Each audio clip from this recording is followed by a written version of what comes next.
The Quiet Man, The Loudest Bass. A deep dive into John Entwistle. In a band of chaotic windmills, screaming frontmen, and exploding drum kits, he was the immovable anchor. A quiet man who barely moved on stage, but his hands moved with the speed of a hummingbird and the force of a tidal wave.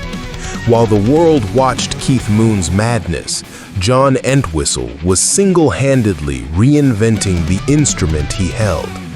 They called him Thunderfingers, and with good reason. This is the story of the Ox, the quiet genius who gave the bass guitar a voice. You've heard the thunder. Now don't be a quiet man like John. Smash that like button with the force of his Thunderfingers. Subscribe to the channel to get louder with us. We're now at 1,170 subscribers, and our goal is to get to 1,500 so we can keep bringing you these deep dives. So go on, join the noise and ring that bell. The architect of sound. Before he was an icon, John Alec Entwistle was a young man from Chiswick, London, born on October 9, 1944. Unlike the self-taught players of his generation, Entwistle had a formal musical education, mastering both the French horn and trumpet. This training, especially in the art of brass sections, would go on to define his approach to bass playing. He didn't just follow the rhythm guitar, he was an orchestra in his own right. When he met Pete Townshend, he was not just a bass player. He was the sonic foundation that allowed the rest of The Who to build their wall of sound. His clean, precise tone was what gave The Who their signature punch, a counterpoint to the raw energy of Townshend's guitar and Moon's drumming. The genius behind Thunderfingers. They called him Thunderfingers for a reason. His style was unlike anything heard before. While other bassists were content to hold down the low end, Entwistle played his instrument like a lead guitarist, using a three-finger plucking technique that gave him unparalleled speed and force. He was an innovator in every sense, pioneering the use of round-wound strings for a brighter sound and developing his own unique amplification to achieve that aggressive, trebly tone. He famously said he hit the strings to get the sound rather than plucking them. His quiet stage presence was a fascinating paradox. He would stand rooted in one spot, a stoic statue, while Townshend leaped and Moon spun in a frenzy. But it was that stillness that drew the eye and made his playing seem even more powerful.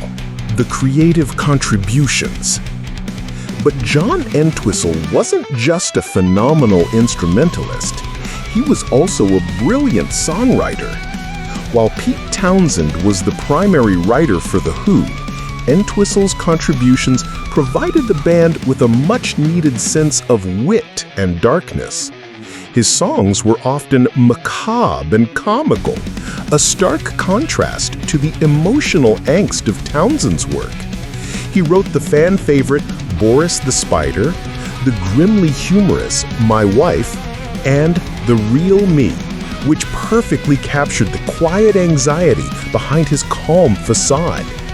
He was also a master of orchestration and arrangement, bringing his formal musical training to bear on the band's biggest hits. The tragic end. For all his quiet genius, John Entwistle shared a dark parallel with his chaotic bandmate, Keith Moon. In June 2002, just one day before The Who was set to begin their North American tour in Las Vegas, John Entwistle was found dead in his hotel room. The cause of death was a heart attack brought on by a cocaine overdose. He was 57. His death was a devastating shock to the music world, and it left a profound void in The Who's sound. It was also a chilling echo of Keith Moon's passing. Both were founding members of The Who. Both lived lives of excess and both died tragically in a hotel room. A final, somber coincidence. John Entwistle was a pioneer, a quiet genius, and a crucial piece of rock and roll history. He may have been in the shadow of the more flamboyant personalities of his band, but his musical legacy is anything but. He reinvented the bass guitar and proved that the man who plays the lowest notes could also be the loudest voice. This is the second part of our deep dive into The Who. Next time, we'll explore the genius of the band's primary songwriter, Pete Townshend, and the charismatic frontman, Roger Daltrey. If you enjoyed this deep dive, please don't forget to like this video, subscribe to 10 of the Best, and hit that notification bell. Your support helps us keep bringing these stories to life. See you next time.